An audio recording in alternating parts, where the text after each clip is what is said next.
Սրբազան հայրեր, նախ ուրախ եմ ձեզ տեսնելու համար և ուզում եմ շնորհակալություն հայտնել ձեզ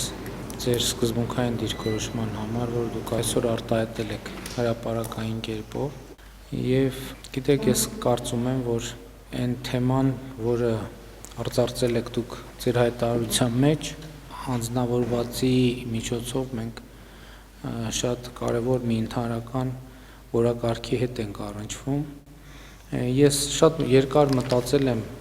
և եկել եմ հետևյալ մի հետևության ինքս ինձ համար, որ նաև կիսել եմ հանրության հետ և հարկ եմ համարում կիսել նաև ձեզ հետ, որ մենք շատ խոսում ենք արժեքահենք հանրություն,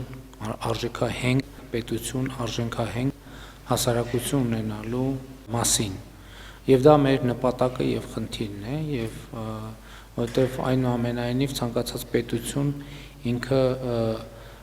հենված է բացի զուտ իրավական տրամաբանությունից, այդ իրավական տրամաբանությունն էլ հենված է որոշակի արժեքային համակարգի վրա և չի կարող պետություն լինել առանց արժեքային համակարգի։ Մեր արժեքները առաջին հերթին առնչվում են մեր հոգևոր արժեքներին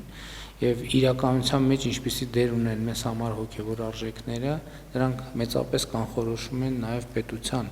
ընդհանրապես արժեքահենք լինելը և հասարակության արժեքահենք լինելը, և ես կարծում եմ, որ սա մի խնդիր է, որի հետ առնչվելը և որի վերաբերյալ դիրքորոշումներ արտահայտելը մեր պետության հետագա զարգացման և ճակատագրի համար ունի շատ կարևոր առնչություն, և ես կարդացել եմ ձեր հայտարարությունը հենց այդ դիտանկյունից, որ ես համենայն դեպս տեսել եմ արտահայտությունը նույն կարգի մտահոգության, ուստի ես հարկ համարեցի հրավիրել ձեզ հանդիպման և զրույցի և ուզում եմ շնորհակալություն հայտնել ձեզ, որ ընդունել եք հրավերը